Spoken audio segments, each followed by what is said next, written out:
Welcome to yet another exciting episode of the Entreprenudist podcast, a place to hear real entrepreneurs and business owners bear it all, ranked in the top 10% of podcasts by listing notes, the billboard of podcasts. If you want to see the video version of this podcast, always check the show description, where if you want to just see our beautiful faces or see what's going on, chances are 9 times out of 10, you'll be able to see that video and not just the lovely audio. Please, to my guests, tell people, who are you and what do you do? Good afternoon. My name is Yara Banks. I am the CEO of BNX Business Advisors. We are a nationwide integrated HR solutions provider. Mm, a nationwide integrated solutions provider. That's it. How long you been doing that? So BNX Business Advisors has been almost 3 years old, but I have over 20 years of experience of like integrated HR and operations experience. When I say integrated solutions, the reason I say that is because people have a mindset, right, about what human resources is. And then, so we go with that. We'll go with what they think it is, right? But then we also have a business aspect of it. So you'll be able to take those people and turn them into dollars. They're not just people. They're not just behinds in the seats. So we're going to turn them into dollars. So can we work on process improvement? Can we work on workflow? Can we do standard operating procedures? Can we do forecasting? Can we do strategic alignment? Those things will help us set up the proper workforce, right? So if you can talk the business side and to the balance sheet, and then you can talk to the human side, the capital asset piece, hey, you're cooking with grease. Oh yeah, cooking with grease. Fish grease, as my people used to say. Now we cooking with some fish grease, right? But that is interesting, because I have seen to where sometimes the human resources falls under operations, and sometimes it falls under the financial side of things. And to your point, I want to touch on that. Is there nothing that you know now that you've done so much time in the industry, and then starting going on 3 years with BNX? Is there nothing that you know now that you wish you knew when you first started? Yes, I wish I knew how to speak the language. And the language I'm talking about is the language of the balance sheet. I didn't know how to speak it to an extent, right? So when you're in HR, you have tunnel vision. When you're in business operations, you have tunnel vision. But how to speak the language so that you are bilingual, so to speak, right?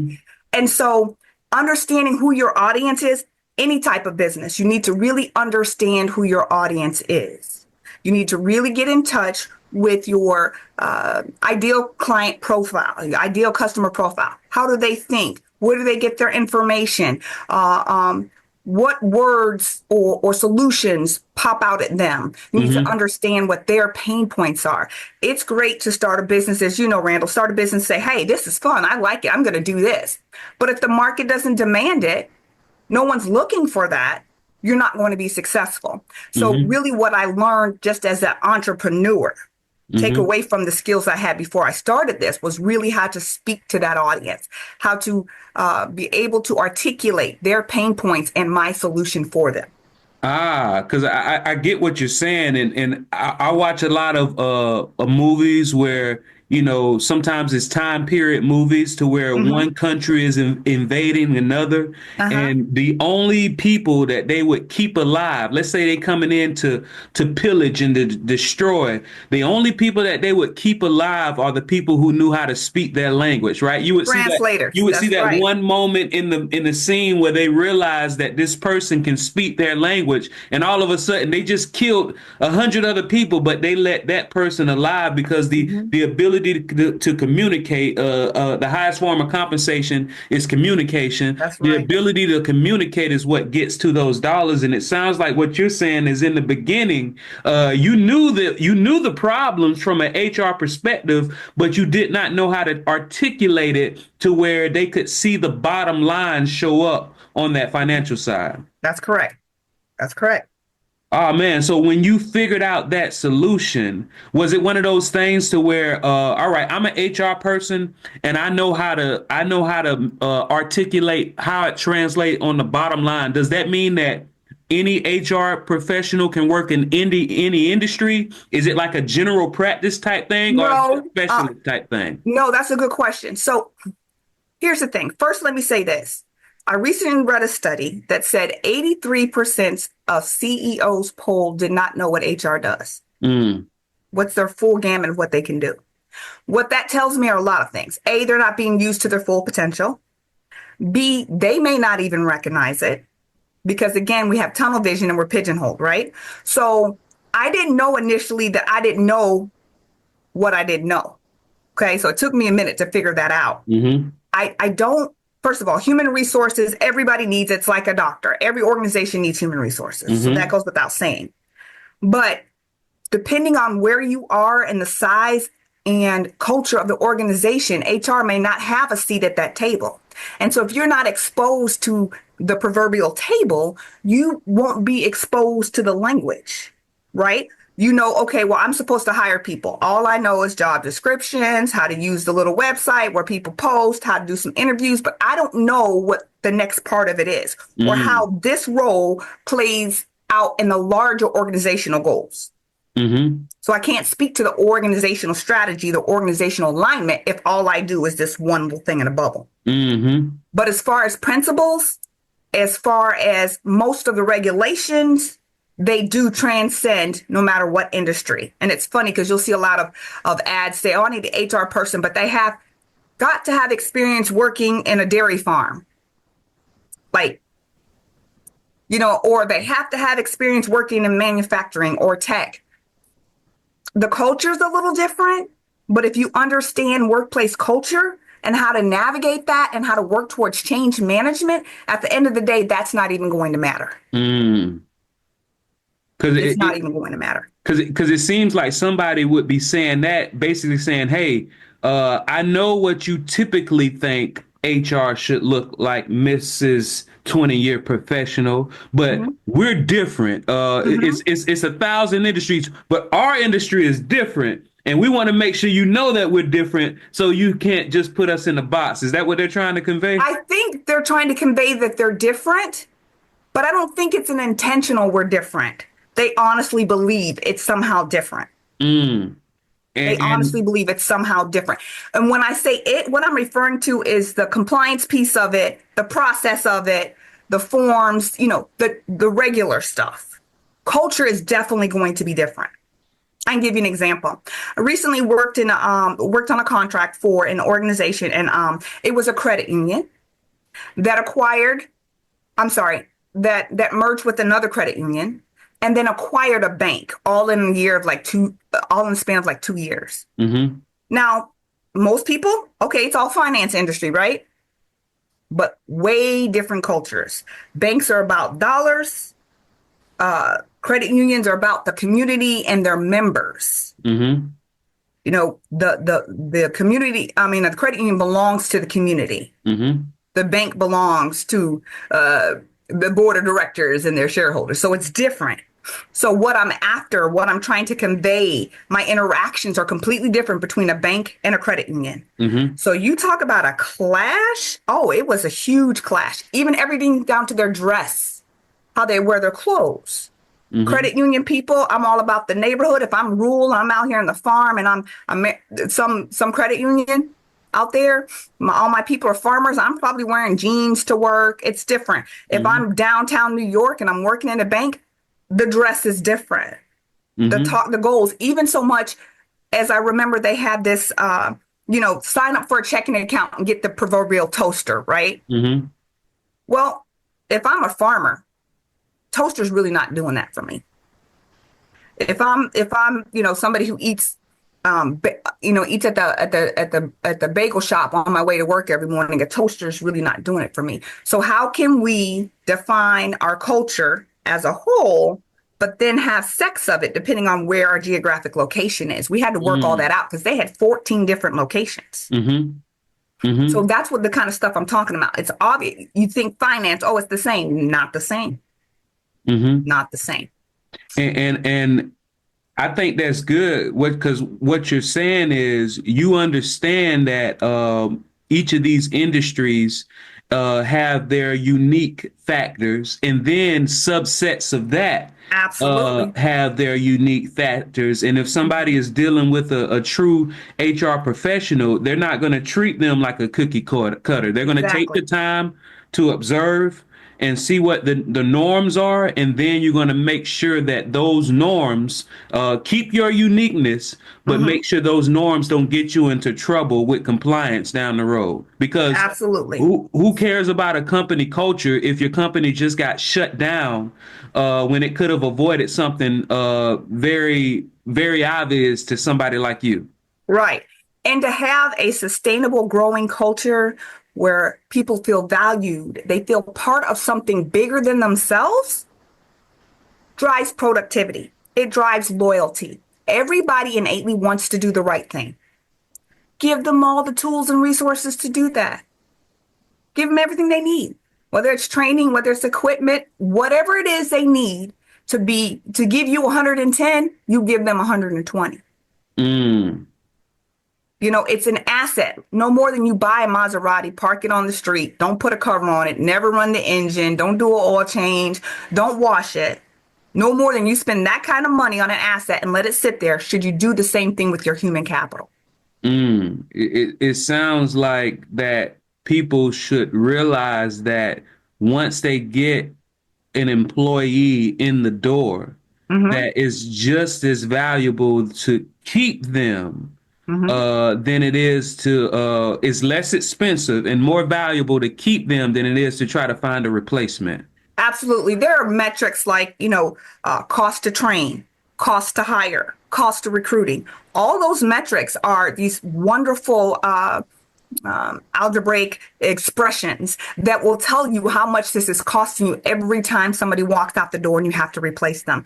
Not to mention the loss of productivity, right? Because you had five people doing it. Now you have four people doing it. Now you have five people, but that fifth person's a trainee. Things slow down, Hmm. right? So, but I need you to understand this, and I need your listeners to understand this. The culture all starts with your mission and vision of an organization. It's got to start foundationally and work its way all the way through, all weave itself all the way through the organization. But more importantly, that culture that you establish needs to go before you. It's like your reputation, right? The people who come and apply for jobs there, that's at the point you put out your first job posting, that's where they're first exposed to your culture. Mm. So treat them good, treat them bad. This is the experience they're going to have from the very beginning. We have Ah. a lot of people now looking for jobs and they're complaining they're getting ghosted by recruiters. People aren't responding to them or calling them back or making them have 5 and 6 interviews and not hiring them and not giving them feedback. That sets a nasty tone in this cancel culture, in the culture of social media where you can have reputational harm. You can go to Glassdoor and complain about your interview process at such and such company. You can go on Facebook and blast, TikTok, all of that. In our society, in our economy, we cannot afford that, especially as a growing, small, emerging, growing business. You cannot afford that reputational harm. So treat them right from the onset and keep that going. And treating them right from the onset, that's very powerful. And I'm one of those people that believes all truths are parallel. What's typically workable in one facet and true and workable and true in one facet of life is workable and true in another.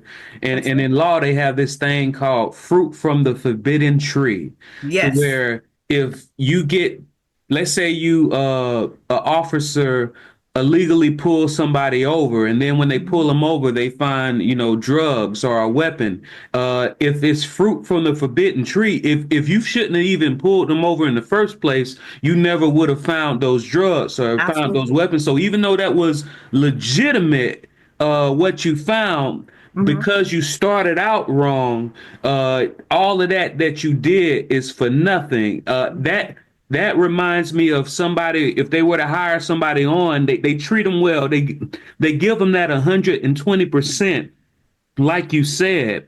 But what if they do this? And I'm going to bring up something because you're definitely a very well known and highly sought after HR consultant here in Jacksonville, Florida. You speak at a lot of events.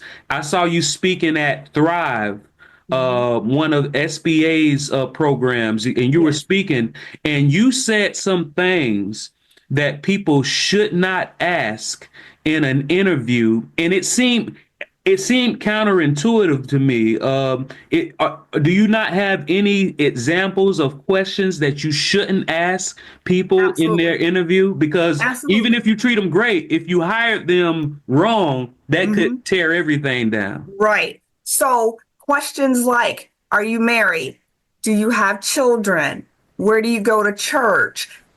What you're trying to establish is you're hiring this person 100% on their merits, on their education and their experience and their qualification for the jobs. No extraneous outside information. So you want to keep it as clean and neutral as possible.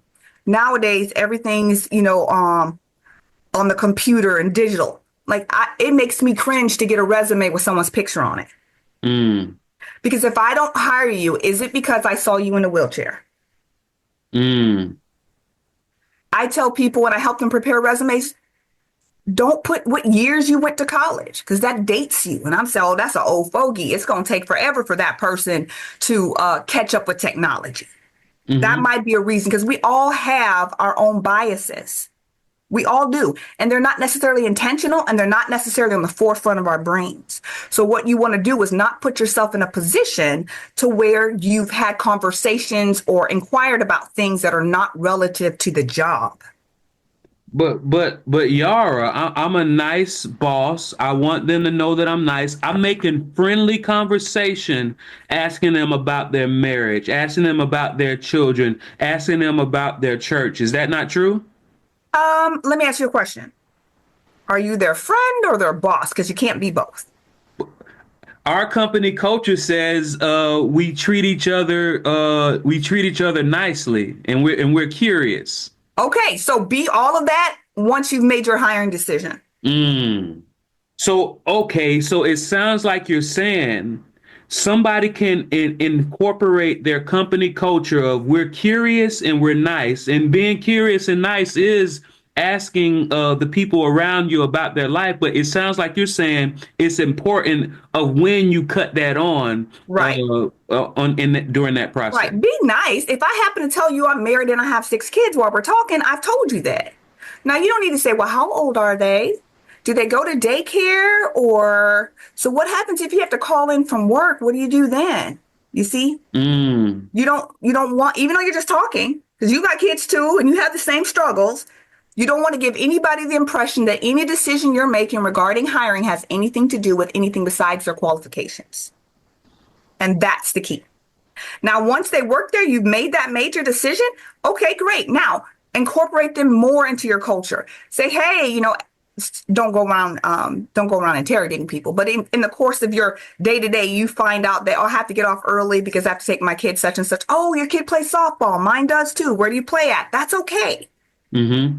But before that decision is made, you have to be very, very careful. Be nice, be courteous, be polite, all of those things. But don't inquire. Even if they say, for instance, hey, Randall, I have a disability and, whatever. And then you acknowledge, don't say, I'm sorry, just acknowledge, oh, okay, I hear you.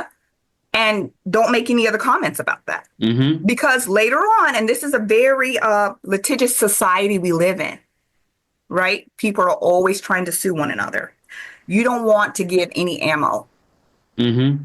Okay. Okay, so let's say I'm a boss. Mm-hmm. I'm very studious, Mm-hmm. and I attended one of your engagements, or I hired you, and Mm-hmm. I find out that my hiring process was completely non-compliant. Do Mm-hmm. I just start right from here on after, or is there something that I need to do to clean up the past? Okay, so that's a good question, but there's two ways to look at that. When you say it wasn't right, was it paperwork and process, or was it just conversation? Yeah, Interview. I would say conversation because Okay, move forward. I came in too hot with the kind and curious Okay, before move hiring, forward. and it's documented that I was Okay, asking these questions. okay, move forward. Mm, Okay, you found out. When you know better, you what? Do better. Okay.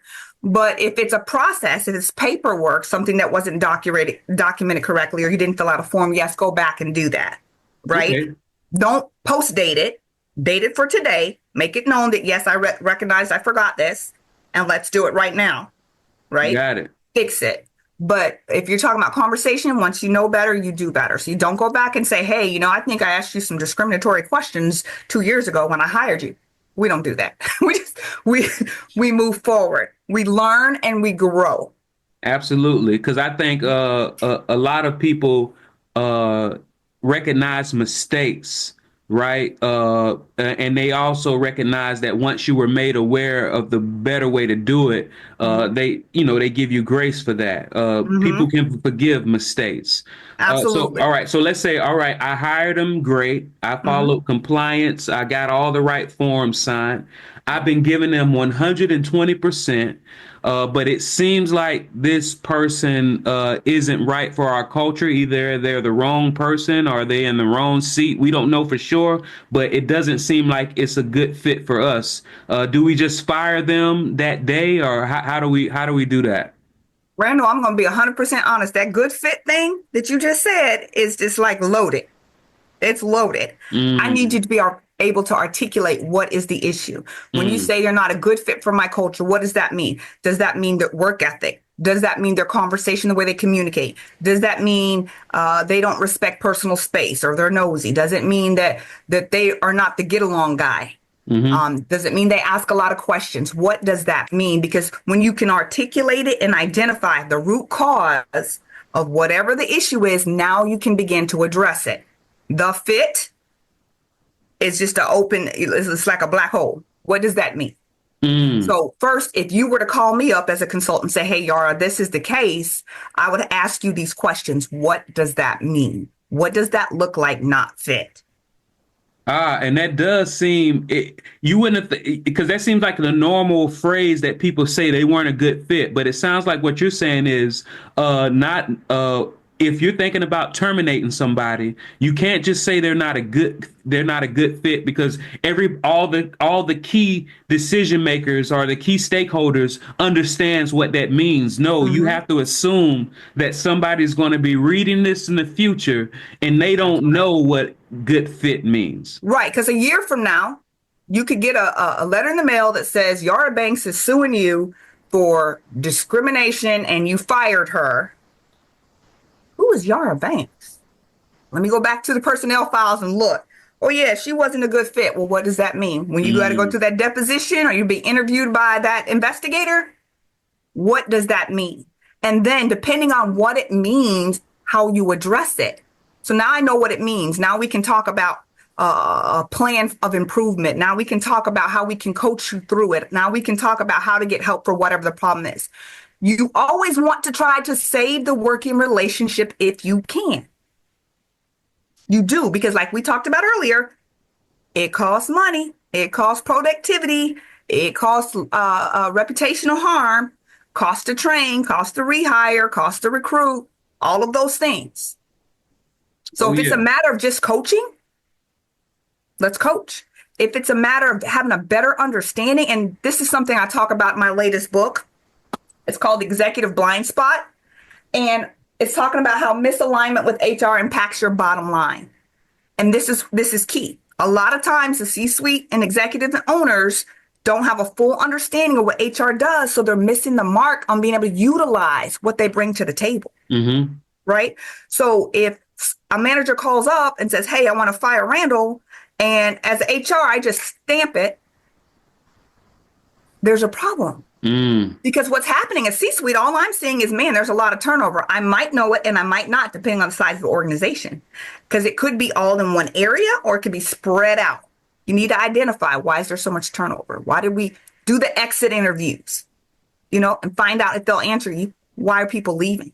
What are the problems? Pay attention to those annual employee surveys. I believe it should be done at least twice a year. How's your management treating you? How's the company treating you? Would you recommend to a friend what's going on? Is your voice heard? Do you feel valued? Do you feel like you have all the resources to be the best you can be? What else would help? Do you want mentoring programs, coaching programs? Do you need more training, more professional development? What do you need to be the best you can be? And when they tell you, listen and Mm. let them know you listened. Because a lot of times in organizations, what you'll see is we got the survey, we saw these things we need to improve on. We went over here and we improved on those things, but it didn't tell anybody. So then the next survey comes out. What's the point of filling it out? You're not going to do anything anyways. But wait, we already did that. We already have that. We've already done that, but you haven't communicated it. Mm. You haven't communicated it. You have to treat your people and your departments as part of a big organization. It can't just be we're the organization and you're over here. They have left hand and right hand has to know what we're doing. I worked at a corporate America one time in an organization, and our job was to oversee, without giving too much information, I'm trying to say, oversee like quality assurance. Okay. I'm going to check your work to make sure you checked all these things off a check sheet. Okay. And I'm like, okay, so she checked this instead of that. What does that mean? Stay in your lane. Okay. I pushed this button instead of that button. What does that mean? Stay in your lane. Literally, my supervisor started telling me it was none of my business. That's not my job. Now, could have done that for multiple reasons. One, he didn't like the fact that I asked questions. Sometimes questions mean I'm challenging authority. Not to me, it means I want to understand, right? So knowing your people is key. The other piece might be that he frankly didn't know either. Okay.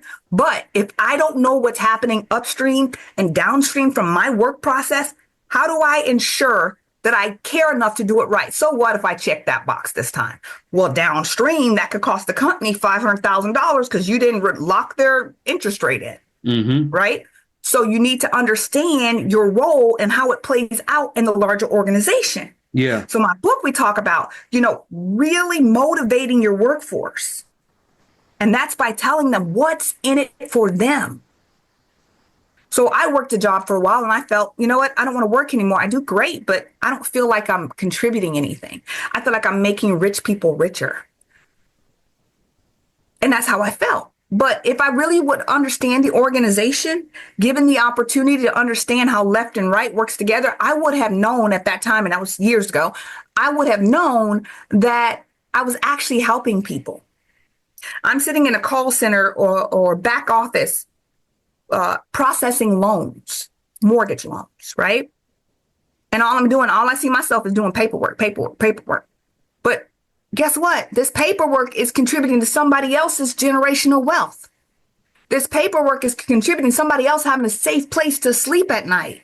So there's other ways to communicate what's in it for them versus just filling out a piece of paper. So you really have to get them involved with the organizational goals. So in my book and in my organization, we feel like there's 3 levels of engagement when it comes to HR. Strategic engagement. That is planning, forecasting, looking at the big picture, the overall organization, right? Then we feel like there's tactical. Tactical is, oh no, somebody filed a complaint. Oh no, a bunch of people are quitting in this department. There's a backlog, or we're implementing a new technology or something like that. We need somebody to come in on a project basis, 3 to 6 months, help us, get this thing together. And then, of course, there's administrative, which everybody's familiar with, and that's the paperwork, the benefits, the payroll, all of that.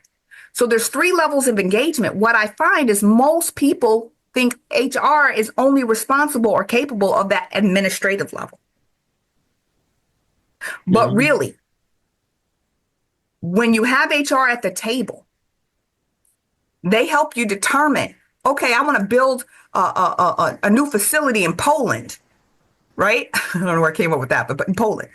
So how many bodies do we need? What are the visa requirements or immigration requirements needed? What is their minimum wage over there? Where will they, all of those things, you need HR on board to help you figure that out. Not just saying, okay, can you give us a couple job descriptions? There's way more to it than that. Okay. So go ahead. No, go ahead. I was going to say, so implementing the full power of HR, right? Implement the full power. It's going to give you a competitive edge. All right. So I'm a person, I like to read books. The Executive Blindspot is right in front of me, sitting in the bestseller section. All right. Who am I and why should I buy this book? You are a business owner. You are a person who does HR, but doesn't really understand the full power that you have. You are C-suite executive in an organization saying, hey, I feel like we could be doing more. I feel like we're losing money. I feel like we're losing time. What else can we do? That is who's going to read this book, who needs to read this book. Someone who's hands on and really into growing their people, right? And they're going to get, first of all, they're going to find out what the blind spots are. And they're going to say to themselves, oh my gosh, right in front of my face. Never even considered that. Didn't know that. So you're going to get stuff they didn't know, tools to use and to really get into that workforce, because you've got to massage the workforce. You can't just have it there and just read balance sheets. You really have got to let HR do what HR does. You've got to have HR people in your organization who are strong enough to handle all levels of engagement. Okay. So it's not just about having some certification or having some degree, but like, what experience do you have? Because a lot of times HR people will come out of college and they'll get this certification. I did it. I got my first certification, right? And I'm thinking, hey, I'm ready to rock and roll. Just like any other piece of education, you don't use it, you lose it. And I can honestly say I don't have that certification anymore because I didn't feel like it added anything to me, because I had so much experience. It was just like womp womp. But because of the experience, the different types of industries that I've worked in, the sizes of the organizations I worked in, the type of work I have done speaks volumes over a certification. So, okay, I got your book. I love it. It's showing me a lot of my blind spots, but I only have two employees. Do I need a HR manual? Is it too soon? And if it is too soon, when should I do it? I believe an HR handbook or HR manual should be in line right after your business plan, because your business plan projects out 5 years. Do you plan on being on the same place you are on day one that you will be in 5 years? Okay. Randall, I compete for government contracts. Okay. At any time, I could get a call from the state of Arizona going, hey, we're going to give you this contract and we need you to be able to execute A, B, C, and you're going to need 20 people to help you do it.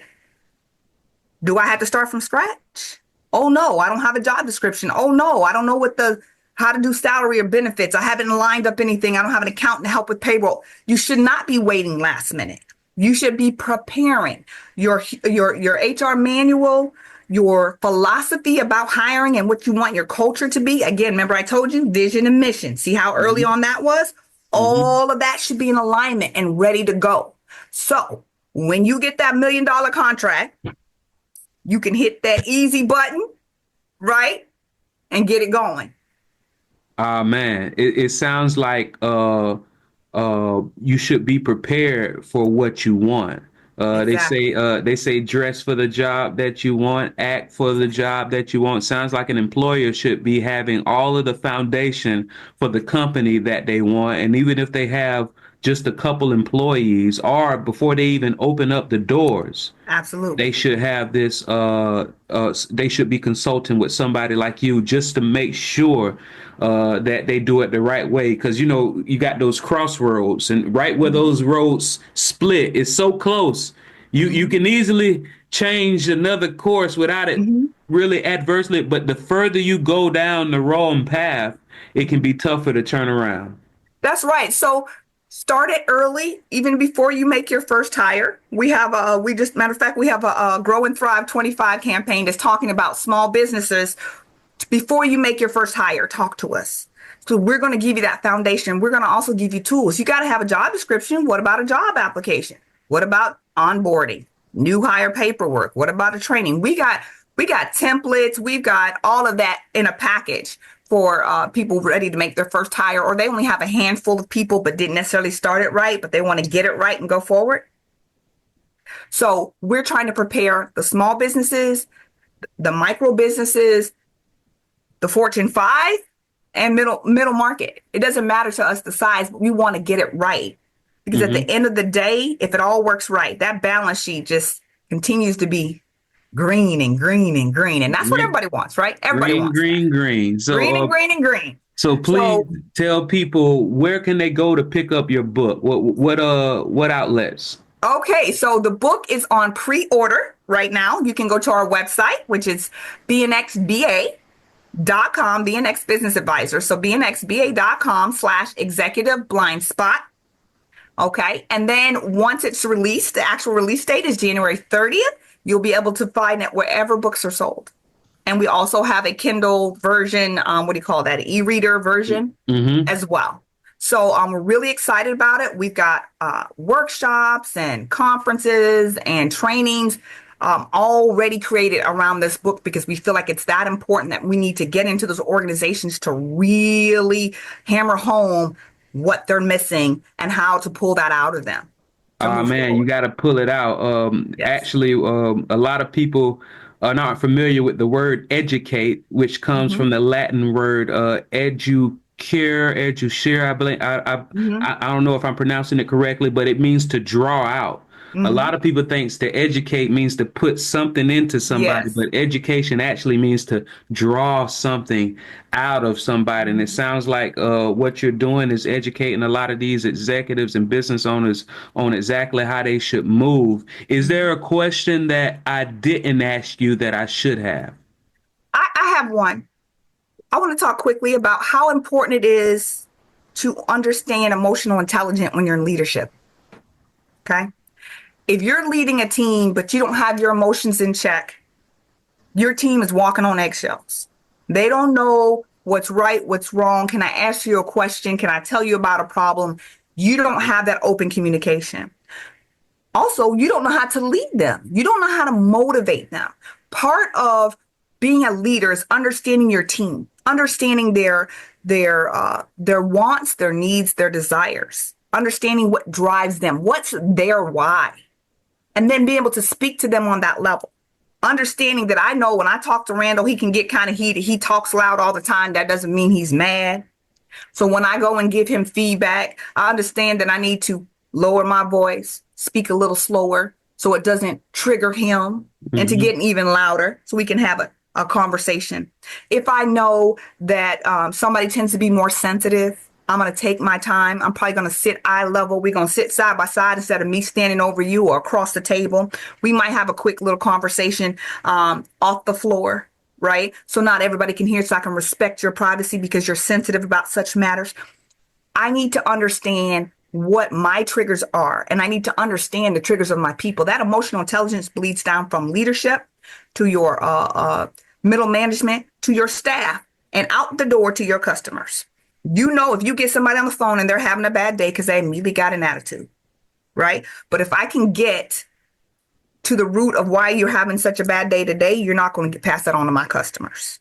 Not only that, but the ability to this is key. The ability to uh, gather your team in such a way they know you have their back. You're supposed to be a buffer between them and whatever the next level is. They need to know. If you don't agree with something upper management said, don't go in there and say, well, listen, y'all, I'm just telling you what they said. I don't agree either. That's not the way to communicate. I'm going to shoot it straight. And I know you may not all agree, but this is how we're moving. This is why we're moving. And here's what's in it for you. When you can get people to know and trust that you have their back, you can get them to move mountains. If I come to you and say, Randall, I've been getting complaints that you have some bad breath. Okay. You don't know me. I'm the corporate CEO. I just happen to be in the building for the day. You're gonna take offense. Hmm. But if we work together every day, you know I got your back and I pull you aside, I'm like, hey bro, let me let you get this peppermint. You gonna know my heart. You gonna know I'm not doing it to try to call you out, to make you Hmm. feel any kind of way, because correction without relationship will never work. Never. Mm. So Mm. you got to know your people, especially one more thing in the day and age of workplace violence. If Randall, all of a sudden you clean shaven and you such a slide dresser, and now all of a sudden you ain't shaving, you come to work late your clothes all messy, you're on the phone all the time, sitting at your desk, something's wrong. And that's not your normal behavior. Because I know you, I know something's up. I can pull you aside and say, hey, what's going on? Is there something you want to talk about? Can I get you some help? Do you need to talk to someone? Whatever the case may be. Anytime you hear in the news where there's been some kind of workplace shooting, folks always say, well, I thought this might happen, or he said something like that, or I saw the signs, but nobody ever reported. But as a leader, if I know my people, I know for the most part when something's up. Mm. Early intervention is key. So it seems like the managers, the employee facing managers should be on a see something, say something type of program. Yes, but not because it's the rules, because they're people. We relate to one another. I care about you as a person, and hopefully you care about me as a person, not just because there's a rule or policy that says that, because it's the right thing to do. And I think the right thing to do is for us to make sure that everybody gets your name again and how to get in contact. What's the best way to get in contact you, and what's the name for the people who didn't catch it in the beginning? Sure. I'm Yara Banks, CEO of BNX Business Advisors. Our website is bnxba.com. We are located in Jacksonville, Florida, but our client base is national. My telephone number directly is 904-345-0070, or you can email me at Yara, YARAB, at bnxba.com. Yeah, that's Yara Banks, Banks. And if you reach out to Yara and say that you found her from the Entreprenudist podcast, she might give you something. It might be a PDF. It might be a consultation. I'm gonna let it be a surprise. Absolutely. Let her know that you heard of her and you got this knowledge from her from the Entrepreneurs podcast, and she's gonna give you something. It might just be a smile, but she's gonna give you something. Listen, if I'm coming on here and people are taking the time to listen because they really want to know better, I've got all kinds of gems. I've got all kinds of digital assets to share. I've got all kinds of knowledge. Absolutely. To drop in value. So absolutely. I have all of that.